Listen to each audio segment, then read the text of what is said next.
showing you an equation for the tangent plane here. I guess before we talk through this, I want to, again, make the connection with what we were talking about over there, that dz would be equal to the partial derivative of x multiplied by dx or delta x plus the partial derivative with respect to y multiplied by dy or delta y. So if I wanted to approximate the actual value on the surface, I could use that expression. So it's technically equal to dz, but if you're using the plane to approximate your surface, and you're really interested in, okay, how would my actual surface change, you could use that to approximate it. And why would we want to do that? Well, planes have much cleaner, simpler formulas than a lot of surfaces, so it's often just easier to work with. And if you know in the big picture, by the time you rounded numbers, it's close enough, you might want to do that.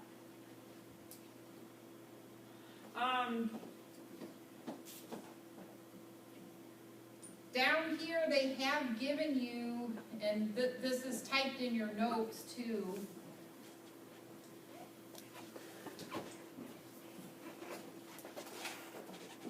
this is a version of the equation for a tangent plane to any surface. If you rewrite it solved for z, like, sometimes we rewrite our plane so that it's solved for z, sometimes we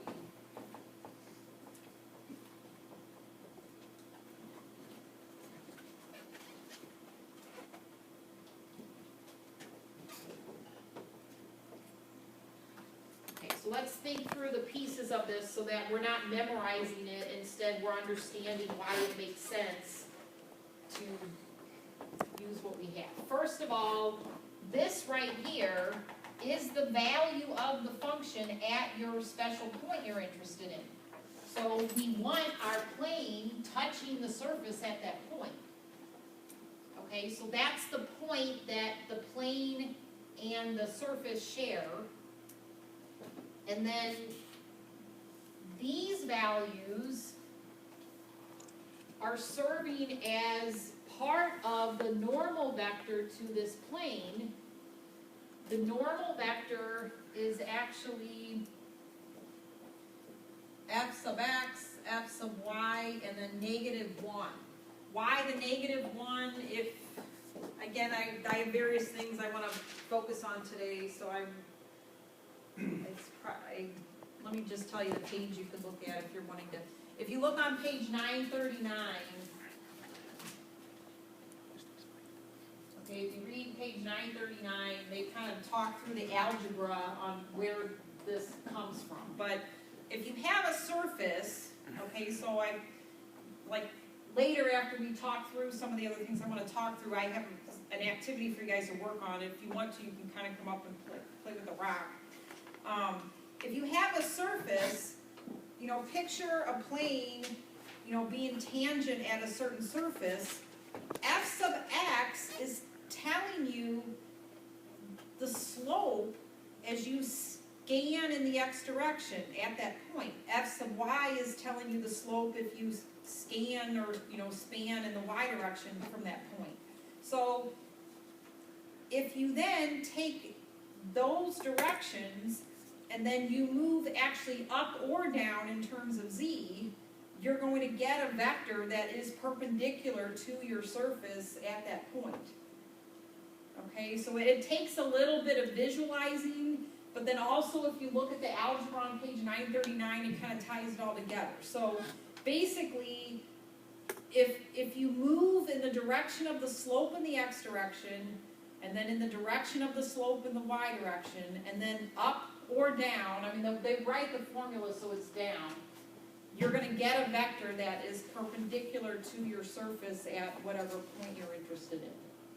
And if you kind of take some random surface like this rock, and, you know, kind of picture what that's saying, and it ends up making sense, you can kind of see it, So the normal vector for the z value is always 1 or -1? Always? Right, yes, yeah. And it's because, it's because this is already dz dx, and this is dz dy, so you're already moving a little bit down in the z direction with respect to x, and a little bit down in the z direction with respect to y, so then if you sort of straighten that out in directly the z direction, you're gonna get a point perpendicular. So for example, if your point,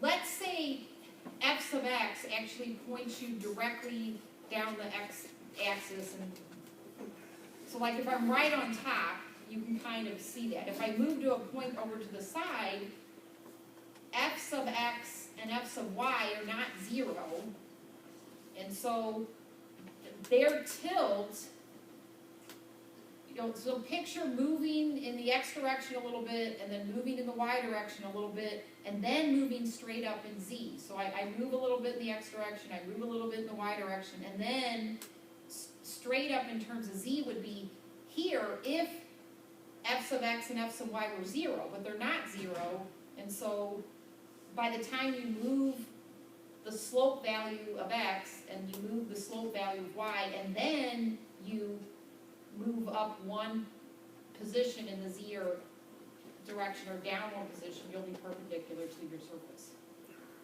Okay, so it's kind of, if you picture being right on the top, you could definitely see, but then move to the side, and yes, I'm not pointing straight up, but relative to those two slopes, the x and the y slope, this is straight up relative to those. And so by the time I moved a little bit of x, and I moved a little bit of y, and then I move up one or down one in the z direction, I'll be perpendicular to my surface. So this is always the normal vector to your tangent plane. And then this is the point at which you want the plane to touch the surface, and then, you know, these are those same coordinates. So, you know, think about the equation kind of from that point of view, and then it becomes something you don't have to memorize. Instead, it, you know, it's, you already know about planes. You know, it becomes a form that you're familiar with. Okay, so again, these same ideas can apply for higher level dimensions. It's just you have more terms. So if you had a 4-dimensional function, this might be w, and then you'd have another term which would be f sub z, the derivative of w with respect to z. If you had a 5-dimensional surface, you know, you'd have whatever letter you were using to represent your 5th dimension, and you'd have 2 more terms, one for z and one for w. Okay, so the idea doesn't change for higher dimensions. It's just for 3 dimensions where you have 2 inputs, 1 output, we're still able to draw pictures of what's going on. But the algebra and the mechanics stay the same whether you have 4 dimensions, 5 dimensions, 6 dimensions. We just have trouble drawing pictures. There's another definition that I want to